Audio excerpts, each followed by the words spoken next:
उन्हीं को लाइव रहने दे बस तू।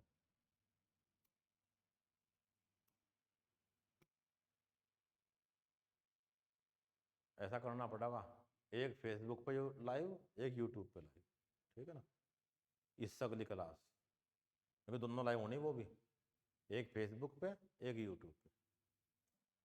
लिंक शेयर कर दिया फिर सबके साथ। चलिए आज चालू करते हैं आरओ मेंस का हिंदी पत्र लेखन हमने पढ़ा, अब पढ़ते हैं निबंध। ठीक,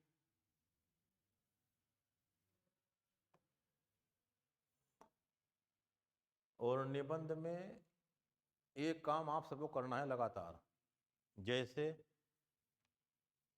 आज तक पिछले कुछ वर्षों में जो भी कुछ निबंध में आया है ये उनकी पीडीएफ है।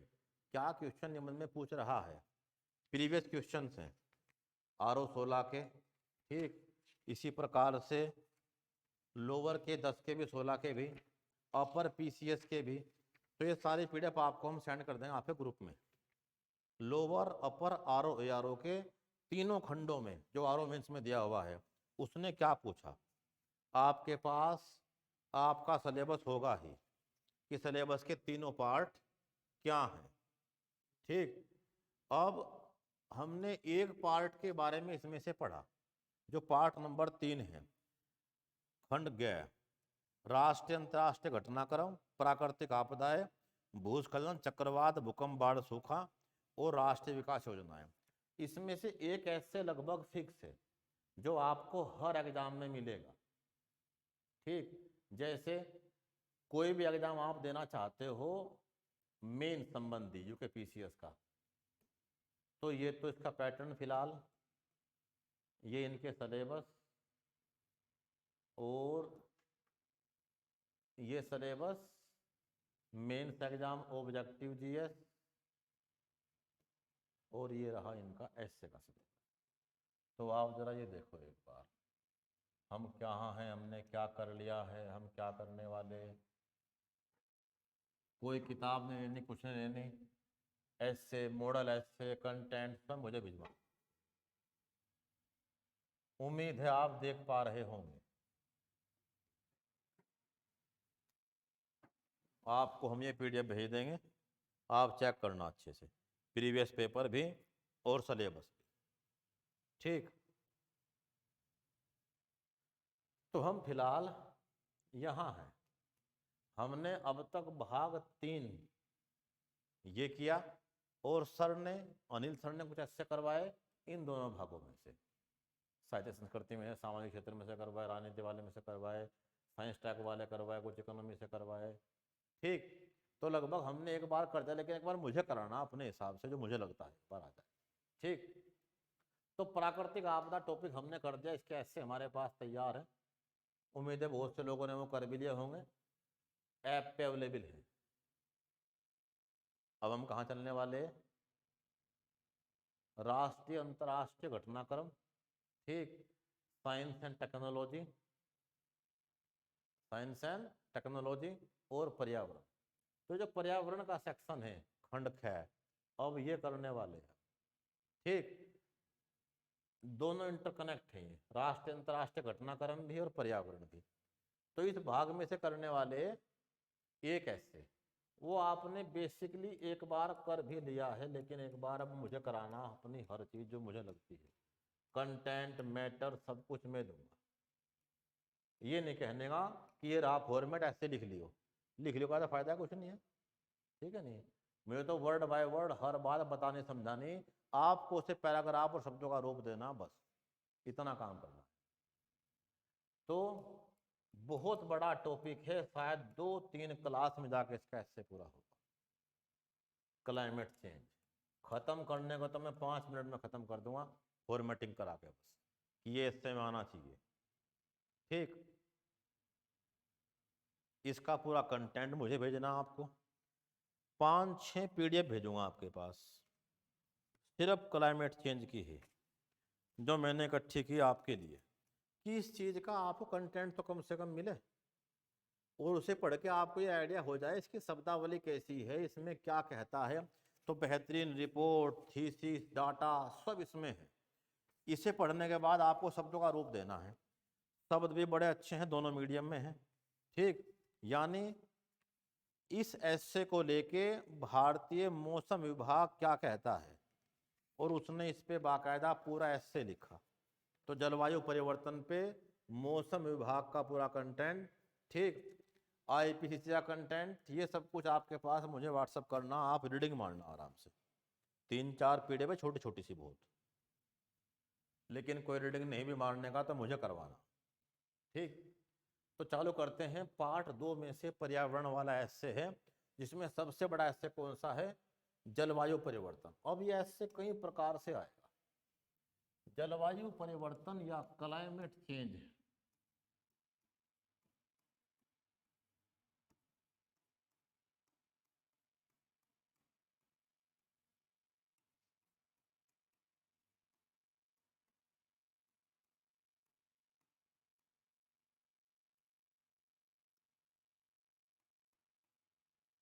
क्या ऐसे आ सकता है? जलवायु परिवर्तन एक वैश्विक समस्या, जलवायु परिवर्तन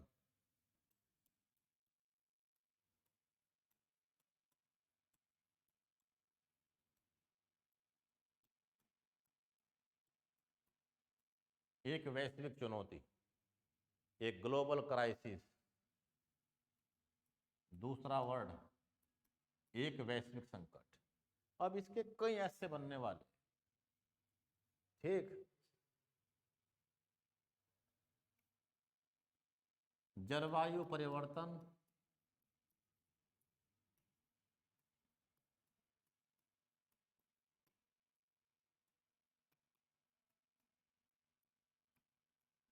और भारत, जलवायु परिवर्तन व इंडिया वाले कंटेस्ट में, ठीक। तो या तो इंडिया और वर्ल्ड, हम सब कुछ पढ़ेंगे।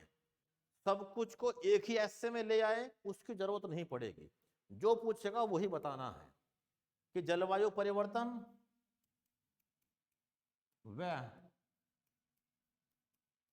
कृषि, ठीक। तो किसी रूप में भी आ सकता है जलवायु परिवर्तन। इसके बहुत सारे फॉर्मेट हो सकते हैं, लेकिन एक विषय है जलवायु परिवर्तन, इस पे ऐसे लिखना है अलग अलग इंडिया, वर्ल्ड एटसेट्रा को लेके। तो अब कैसे इस पे ऐसे लिखें, ठीक। जब भी, सबसे पहले मैं मोटे तौर पे करवाता हूं इसकी फॉर्मेटिंग, और फिर चलते हैं टॉपिक के अंदर क्या डालना है कंटेंट आपको। जलवायु परिवर्तन, ठीक, एक वैश्विक चुनौती, और इंडिया वाला कंटेस्ट, विश्व का सब करें। तो जलवायु परिवर्तन में अब हम पढ़ने वाले क्या, इसकी पूरी फॉर्मेटिंग पेज बाय पेज ऐसे होगी। क्या? सबसे पहले तो आप बताओगे इस विषय के बारे में, व्हाट इज द कंटेक्स्ट, ये विषय क्या है? कंटेक्स्ट या विषय, ये विषय क्या है? क्या है जलवायु परिवर्तन? हम तो नहीं जानते, आप बताओ। तो सबसे पहले तो हमें करना पड़ेगा ये स्पष्ट, ठीक, कि जलवायु परिवर्तन क्या है। अब 2-3 तरह के लोग इसे लिखेंगे, क्या क्या लिखना वो बाद में देखते हैं अभी। इसके बाद जलवायु परिवर्तन क्या है आपने बताया, ये विषय क्या है। फिर एक वैश्विक चुनौती या संकट किस रूप में क्यों है, ये ग्लोबल क्राइसिस, ये संकट क्यों है। तो फिर आप इसके संबंध में क्या ये बताओगे कि ये वैश्विक संकट क्यों है, ये ग्लोबल क्राइसिस क्यों है, क्यों है। तो क्या कहोगे इसके बारे में कि ये कहती है आईपीसीसी की रिपोर्ट, ये कहती है WMO की report, intergovernmental panel on climate change, world metrological department WMD, विश्व मौसम संगठन WMO, विश्व मौसम संगठन। क्या कहता है RBI, reserve bank of India इस संबंध में। तो अलग अलग आंकड़े, रिपोर्ट, डाटा। और क्या कहती है UNFCCC और COP28 जो अभी दुबई में हुई। इन सब आंकड़ों के माध्यम से आप इस विषय और इसकी जो गंभीरता है उसको दर्शाओगे कि क्या बातचीत है। ये जलवायु परिवर्तन किस रूप में है, हाल फिलहाल की जो घटनाएं हैं, ठीक, यानी वर्तमान समय में यह किस रूप में देखने को मिलता है, कहाँ कहाँ ये आपदाएं आई हैं, किस रूप में आई हैं, अलग अलग चक्रवातों की, भूकंप की, बाढ़ की, अतिवृष्टि की, ठीक क्या, ये मौसम की चरम अवस्था है। अभी 125 साल का सबसे बड़ा सूखा कहाँ है, अमेजन के अंदर, अमेजन के अंदर सैकड़ों मर चुकी हैं डॉल्फिन।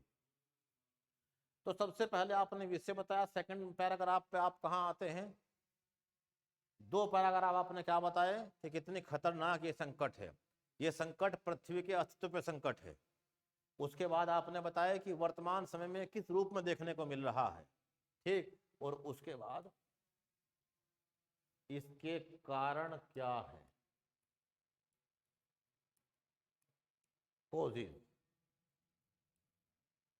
ठीक। ये तो क्या अतीत से वर्तमान तक आपने बताया, इसके आंकड़े और डाटा आज किस रूप में देखने को मिल रहे हैं, चाहे वो साइक्लोन्स हो, चाहे रेनफॉल हो, चाहे कुछ भी अन्य हो, डिजास्टर्स, इसके कारण क्या हैं। तो आप बताओगे इसके प्राकृतिक कारण हैं, इसके मानवीय कारण हैं, इत्यादि, ठीक। आगे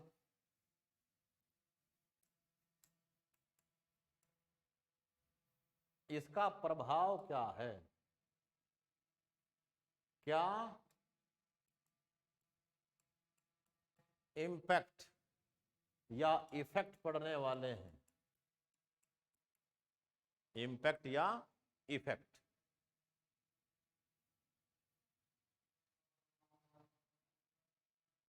प्रभाव क्या पड़ने वाला है इसका, ठीक। अब जब प्रभाव देखोगे तो 2 कंटेस्ट एकदम तैयार करने हमें, क्या, एक प्रभाव तो पूरी दुनिया पे है, और एक अगर ये भारत के विषय में आता है तो हम किसे फोकस करेंगे, भारत की बातों ज्यादा बताएंगे, विश्व वाले 2-4 लाइनों में बता देंगे। ग्लोबल इंपैक्ट और इंडियन इंपैक्ट। इसके बाद क्या बताएंगे, कारण क्या है, प्रभाव क्या है, ठीक, और एफर्ट्स, इससे निपटने के लिए क्या प्रयास किए जा रहे हैं। और फिर वही बात बताओगे कि इससे निपटने के लिए अंतर्राष्ट्रीय प्रयास क्या किए जा रहे हैं और राष्ट्रीय प्रयास क्या किए जा रहे हैं।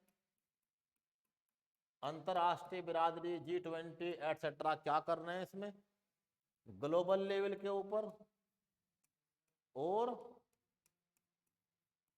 नेशनल लेवल अर्थात भारत के लेवल पे इसमें क्या एफर्ट्स किए जा रहे हैं। इंडिया भी अपनी वैश्विक जिम्मेदारी से भाग नहीं रहा है और कंट्रीब्यूशन कर रहा है। इन प्रयासों में क्या कमी है, यानी आप कहो क्या कमी या चुनौतियां। तो क्या मेन चैलेंजेज इनके सामने खड़े हैं, पैसे के, तकनीक के, किस चीज के। और उसके बाद आप क्या बताओगे, सब कुछ एक फ्लो में चलना है, कंटेंट इतना है, रिपीट करने की जगह बिल्कुल भी नहीं है, ठीक। भाषागत निबंध नहीं लिखना है, तथ्य, तर्क, कंटेंट, मैटर, प्रेजेंटेशन, डाटा सब इसमें है। उसके बाद क्या है आपके सुझाव, सजेशन, क्या है सजेशंस। और फिर अंतिम में हमें क्या लिखना है कि अब पूरी बात का निष्कर्ष क्या है, कॉन्क्लूजन। कॉन्क्लूजन क्या कहता है, तो पूरी बात का पहले तो आप ये समझ गए, एक धारा प्रवाह होता है ऐसे का, ठीक। ये है वो कहानी जो आपको इस ऐसे में लिखनी है। इतना कंटेंट मैटर लिखना है। वर्ड कितने हमारे पास? 600, यानी 6 पन्ने के आसपास की कहानी है। एक पेज पे 80 से 100 वर्ड आते हैं और 6-7 पन्ने मैक्सिमम की बात चल, गिनने की जरूरत नहीं पड़ने की बिल्कुल भी। जब आप अभ्यास करेंगे तो आपको आइडिया हो जाएगा मेरा लगभग एक पेज पे कितना आता है, ठीक। ऐसे शुरू करने से पहले आपको कुछ बातों पे ध्यान देना है। एक तो आपको अपनी भाषागत अशुद्धियां पकड़नी है कि आप शब्द शुद्धि, वाक्य शुद्धि, इनका जरूर ध्यान रखें, शब्दों को ठीक से बताना। सेकंड क्या है, तो सबसे पहले तो हर एक आदमी जब भी ऐसे लिखे उसका सबसे पहला काम है शब्द शुद्धि। स्पेलिंग मिस्टेक्स ना करें, इंग्लिश मीडियम का हो चाहे हिंदी मीडियम का, ठीक। पठनीय भाषा हो, सुंदर होगी तो लाभ होगा, लेकिन कम से कम पढ़े जाए, रीडेबल हो, ठीक। तीसरी बात क्या है, उसमें एक तारतम्यता या निरंतरता होनी चाहिए, कॉन्टिन्यूटी। क्या कि पैराग्राफ जहां खत्म हो रहा है अगला पैराग्राफ वहीं से शुरू हो रहा है। अगर आप अच्छे प्रेजेंटेशन के साथ चलेंगे तो आपको 5-7 नंबर का फायदा जरूर हो। पैराग्राफ 20 से स्टार्ट करना, बीच में खत्म करना, पैराग्राफ ब्रेक करना और अगली बात को पिछले से कनेक्ट करना, तो एक फ्लो बनता है पूरे ऐसे के अंदर। तो वो फ्लो और निरंतरता लगातार उसमें होनी जरूरी है। जिस विषय का ऐसे हो उससे निकटता बने रहना बहुत जरूरी है, ठीक है। यानी जो भी हमारा सब्जेक्ट है जिस पे ऐसे लिखना है, आपको उससे बियॉन्ड नहीं जाना, क्योंकि बात और शब्दों का अंत नहीं होता। पता नहीं आप कहाँ की बात कहाँ पहुंचा दे, तो रहना कहाँ आपको? विषय, उसी टॉपिक के ऊपर जो टॉपिक आपको दिया गया है। पढ़नीय हो शब्द शुद्धि और वाक्य शुद्धि, स्पेलिंग एंड सेंटेंस फॉर्मेशन, इनका ध्यान दे आदमी, वो अच्छे से पढ़ सकता हो, रीडेबल हो, ठीक है। उसमें कंटिन्यूटी हो, विषय के साथ निकटता हो और सभी पक्षों को शामिल किया गया हो। हर चीज को देखने के चश्मे होते हैं, तो उसमें हर पक्ष विपक्ष को शामिल किया गया हो ऐसे के सार के अनुसार, जो उसने पूछा है उसके हिसाब से, ठीक है। सभी पक्षों को इसमें शामिल किया गया हो, जो उसमें कहा गया है, केवल एक पक्षीय ना हो। जितने भी उसके विव हैं, उम्मीद है आप अच्छा ऐसे लिखेंगे, कुछ छोटी मोटी बात और ध्यान रखें, ठीक। कंटेंट, क्वालिटी, तथ्य और तर्क का संतुलन हो, तथ्य और तर्क का संतुलन, balance between data and fact, balance between data, जो भी आप फैक्ट दे रहे हैं, और क्या? कंसेप्ट। अगर ये है तो बिल्कुल संतुलित है, उसमें सब कुछ है जो भी मैं ढूंढ रहा हूं, खोज रहा हूं उस विषय के ऊपर, ठीक। यानी ऐसे में नंबर आएंगे अगर आपने एक बार कमांड कर लिए विषय के ऊपर। सबसे पहले अच्छे से विषय को 2-3 बार पढ़िए, उसके बाद जितना मैटर कंटेंट आपके पास है हम दे रहे हैं, आपने पढ़ा, पढ़ने के बाद अब उसे बहुत सरल शब्दों में लिखना, सरल भाषा, सिंपल लैंग्वेज में, ताकि आपकी बात कोई भी सुन समझ सके। सरल भाषा में, कठिन भाषा, कलित शब्दों का इस्तेमाल नहीं करना, ना इंग्लिश मीडियम में ना हिंदी मीडियम। इसमें सुक्ति का एक बहुत बड़ा रोल है।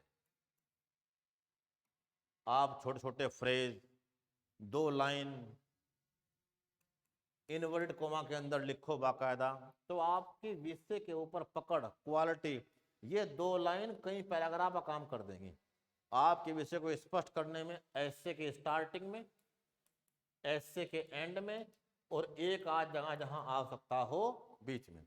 अगर आप सूत्र का इस्तेमाल करते हैं तो ये बेस्ट वे है ऐसे के अंदर नंबर पाने का, जब अपनी बातों को आप कम शब्दों में और अधिक प्रभावी रूप से स्पष्ट करते हैं। अब ये सब बातें कहना बड़ा आसान और नंबर लाना बड़ा मुश्किल। ठीक, चलते हैं विषय के ऊपर। ये हमारा विषय है, हम कहाँ हैं? आरओ मेंस के ऐसे के पार्ट 2 में। 3 वाले में से एक हमने हिस्सा पकड़ लिया पहले, आगे भी पकड़ेंगे और भी चीजें, कि आपदा और आपदा प्रबंधन हमने कर लिया है बेहतरीन। अब पकड़ते हैं साइंस, पर्यावरण और साइंस टैग। फिर पकड़ेंगे इकोनॉमी के अंदर से क्या कि 2047 विकसित भारत एक स्वप्न या हकीकत। आ सकता है क्वेश्चन, क्योंकि भारत सरकार विकसित भारत के नाम से क्या चला रही है? तो आर्थिक क्षेत्र में हम चाहते हैं भारत क्या बन जाए? तीसरी अर्थव्यवस्था। ठीक, और फिर कृषि, किसान आत्महत्याएं, भारतीय कृषि की दशा व दिशा। ठीक, ये सब कुछ। यहाँ साहित्य और संस्कृति, तो उत्तराखंड की साहित्य और संस्कृति, सामाजिक क्षेत्र, महिलाओं को मिल रहा आरक्षण, ये संभावित है, प्लस कॉमन टॉपिक एक हमेशा आता रहता है, महिला सशक्तिकरण, वुमन एम्पावरमेंट। ठीक, इसी प्रकार से पॉलिटिकल क्षेत्र के अंदर CAA, NRC, इन जो मुद्दे हैं इनके ऊपर, ये मुद्दे कहाँ टच कर रहे हैं आपको? यहाँ भी, करंट अफेयर्स में भी। तो अब देखते हैं कहाँ से हमें हर हिस्से से क्वेश्चन करना, ताकि कोई ना कोई पक्का निबंध हमारा पढ़ा हुआ वहाँ आ जाए और उसे आपने 1-2 बार लिखा हुआ हो तो काम खत्म हो जाए। हर एक नंबर महत्वपूर्ण है, अंतिम में 10-5 नंबर ही पूरा गेम पलट देंगे।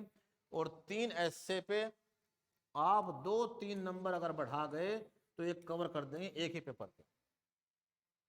1-2 नंबर ही महत्वपूर्ण होता है एसओ मेंस के अंदर, वहां कोई बहुत भयंकर अंतर पैदा नहीं होता फ्री की तरह। ठीक, तो अब चलते हैं इसके ऊपर। जलवायु परिवर्तन एक वैश्विक चुनौती, ठीक, एक संकट, पर्यावरणीय संकट और जलवायु परिवर्तन।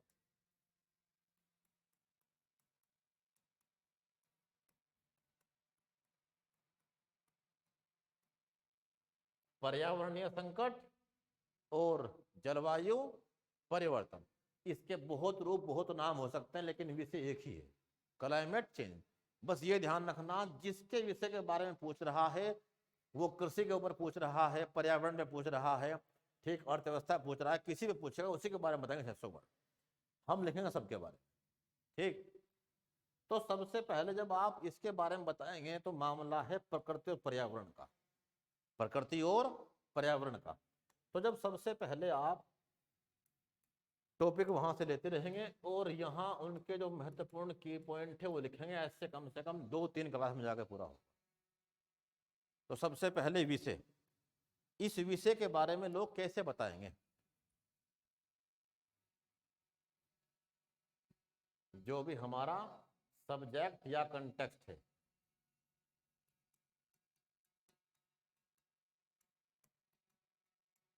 अब हमारा विषय तो क्लाइमेट चेंज है, तो कुछ लोग तो देंगे परिभाषा कि जलवायु परिवर्तन ये है, ठीक, कुछ क्या देंगे,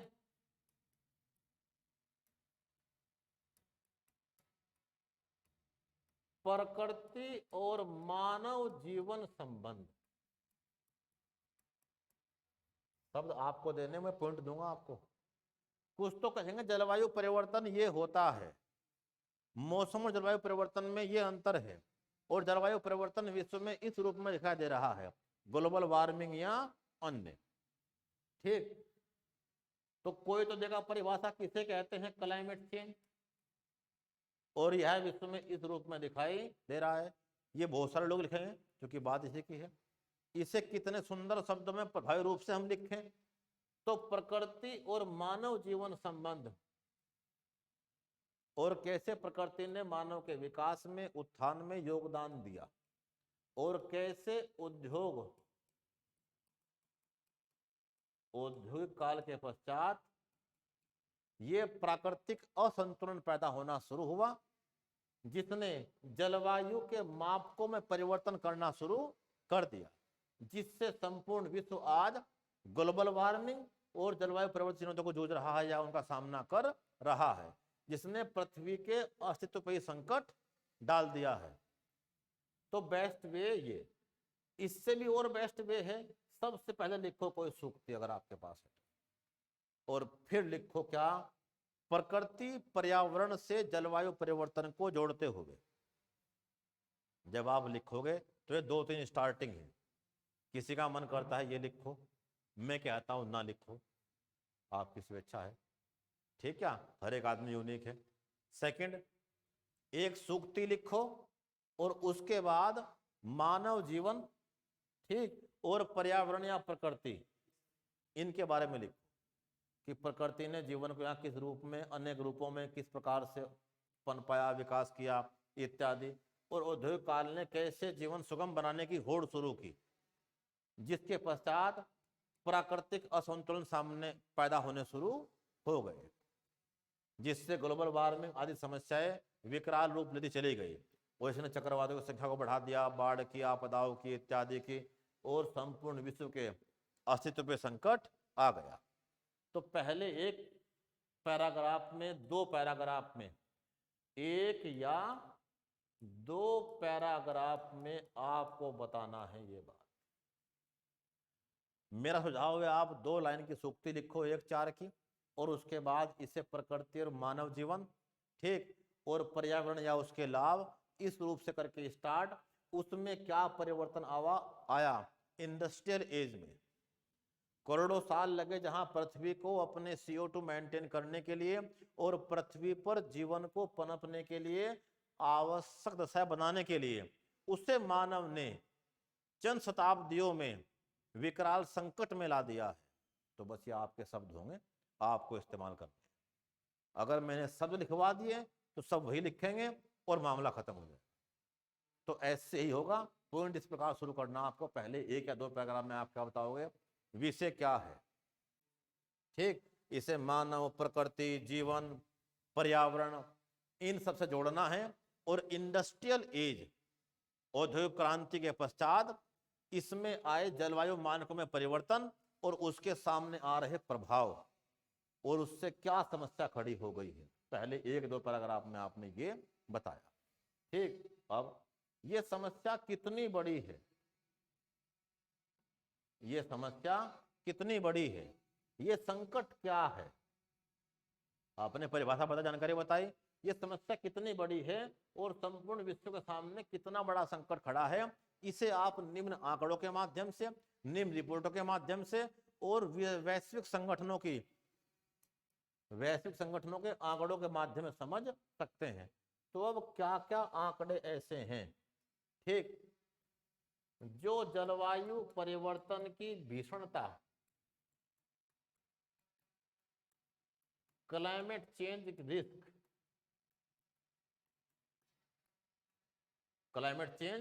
रिस्क, संकट, क्राइसिस को स्पष्ट करते हैं। अब नोट करो, अब ये लिखने वाली बातचीत है, आपको कुछ ढूंढना, आपके लिए मैंने सब ढूंढ दिया, ठीक। क्या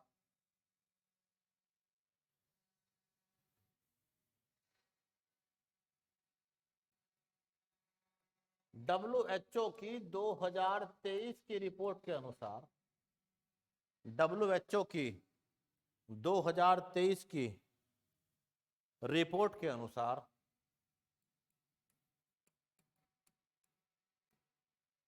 WHO की 2023 की रिपोर्ट के अनुसार 2030 से 2050 तक 2030 से 2050 तक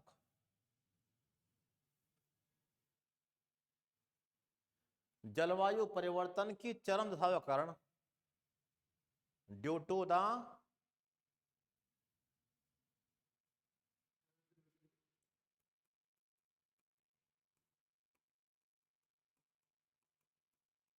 जलवायु परिवर्तन की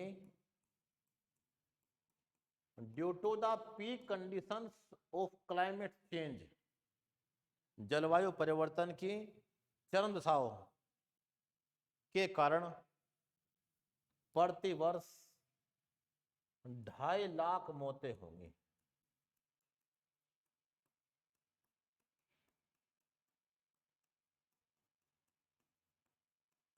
प्रति वर्ष 2.5 लाख मौतें होंगी। कुपोषण, डायरिया, कुपोषण, डायरिया, आपदाओं, हीट स्ट्रोक, मौसम की चरम अवस्थाओं के कारण, हीट वेव, डायरिया,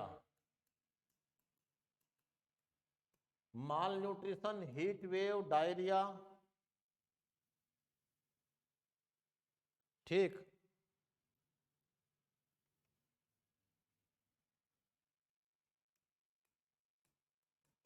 चक्रवात एटसेट्रा।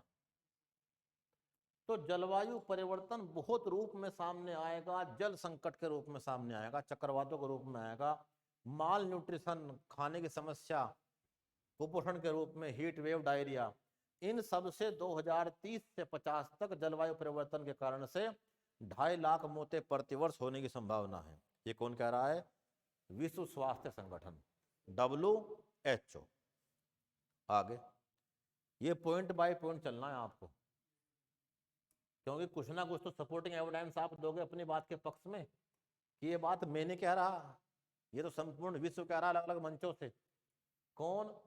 दूसरी सबसे बड़ी संस्था, दुनिया की सबसे बड़ी संस्था है जो क्लाइमेट चेंज के लिए काम कर रही है। कौन? IPCC, inter governmental panel on climate change, जो कब बनी थी? 1988 में।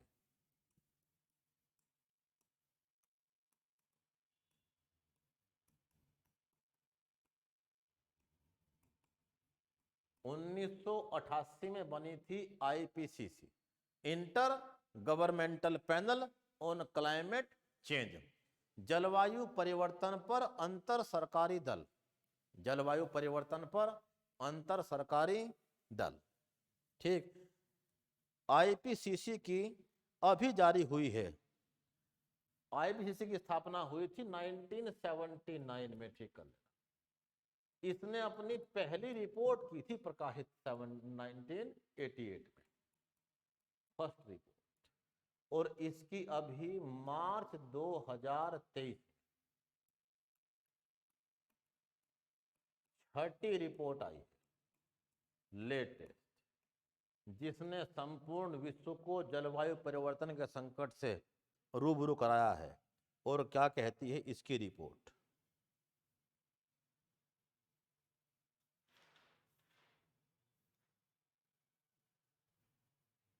रिपोर्ट कहती है पिछले एक दशक में 2010 से 2020 तक मानव इतिहास में सर्वाधिक कार्बन उत्सर्जन हुआ।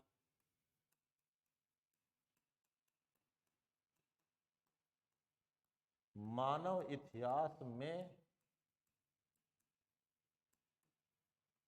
सर्वाधिक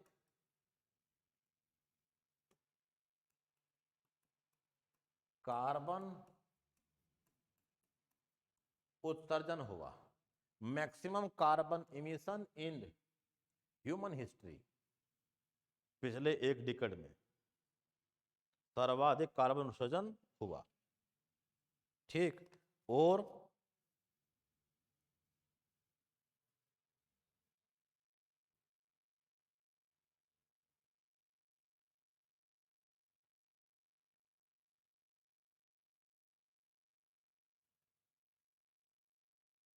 वर्तमान में 59 गीगाटन कार्बन उत्सर्जन है, 59 गीगाटन कार्बन उत्सर्जन है, जो 1990 से 54% ज्यादा है। 1990 से 54% ज्यादा है। 1990 से 54% ज्यादा है।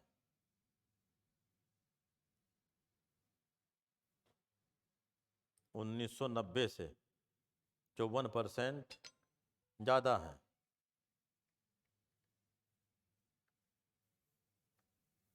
ठीक, आगे क्या कहते हैं रिपोर्ट और?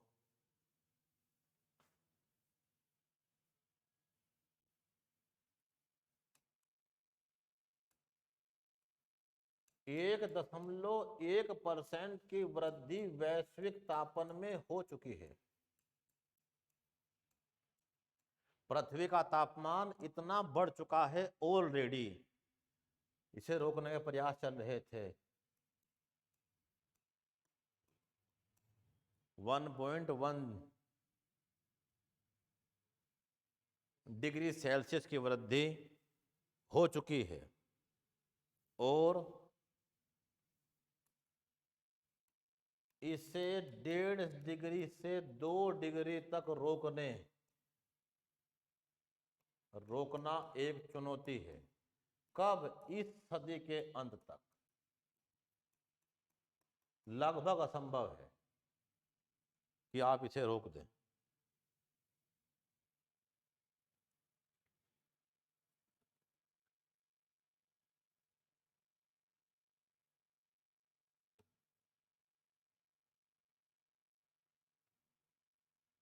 आईपीसीसी की स्थापना विश्व मौसम संगठन,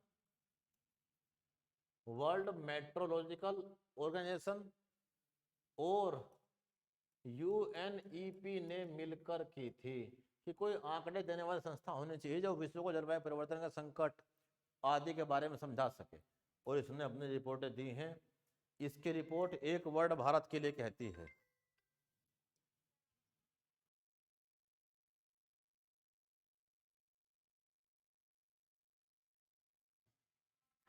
ले बजा पकड़िए एक बार बाबू,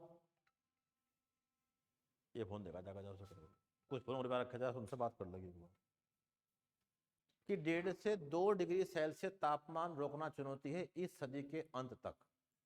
2050 तक की चुनौती, सदी तो बहुत दूर की बात है। ठीक, आईपीसीसी की रिपोर्ट कहती है क्या, जिसे नीति आयोग भी पुष्ट करता है, नीति आयोग भी, कि 2040 तक 50% भारतीय गंभीर जल संकट का सामना कर रहे हो। Severe water crisis face 50% of Indian population till 2050, 40 नहीं 50, 2050 तक 50% भारतीय गंभीर जल संकट का सामना कर रहे होंगे। ठीक, और रिपोर्ट कह रही है 2021 से 2040 तक तापमान 1.5 डिग्री बढ़ना तय है।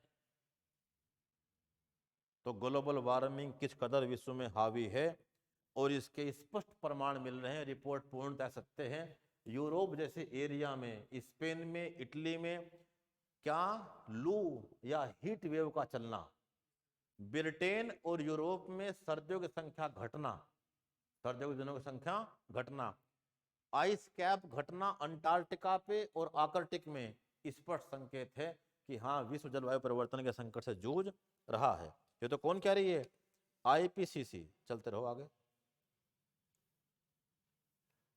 सन 1900 से इनसे अलग, इन सब आंकड़ों का इस्तेमाल नहीं करना, ना आपको सब याद रहना है, लेकिन हमें लिखने हैं बाकायदा। कोई कोई आंकड़ा डाटा आप इसमें इस्तेमाल कर सकते हैं जहां जरूरत पड़े आपको।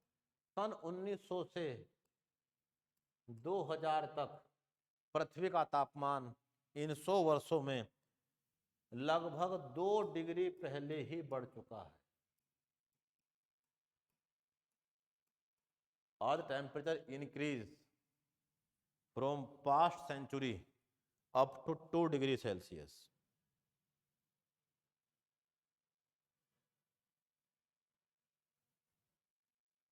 अंटार्कटिका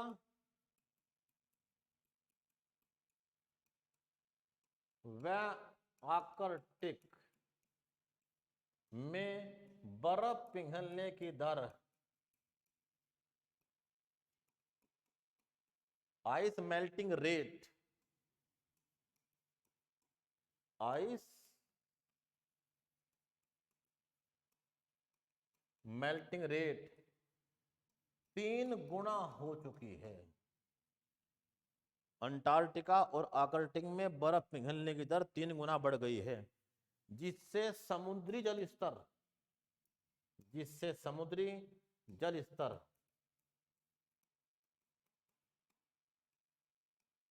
सी लेवल 8 इंच ऑलरेडी बढ़ चुका है। समुद्र स्तर 8 इंच पहले ही बढ़ चुका है।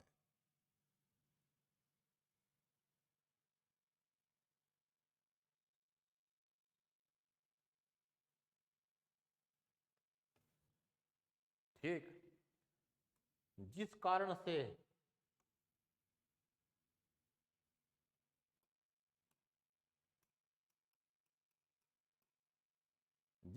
से भारत के 3.5 करोड़ लोग तटीय बाढ़ का सामना करेंगे। भारत के 3.5 करोड़ लोग तटीय बाढ़ का सामना करेंगे, कोस्टल फ्लड का सामना करेंगे। और 2050 तक अकेले मुंबई में ही 162 बिलियन डॉलर के नुकसान का अनुमान है।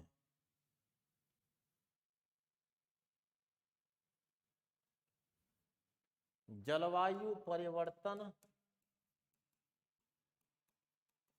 खेती पे, मौसमी की मार पे अलग अलग रूप में दिखाई दे रहा है। जलवायु परिवर्तन अगले 15 वर्षों में भारत के 4.5 करोड़ लोगों को, 4.5 करोड़ भारतीयों को निर्धन बना देगा, गरीबी की ओर धकेल देगा। डाटा बहुत सारा है, कल देखते हैं इससे।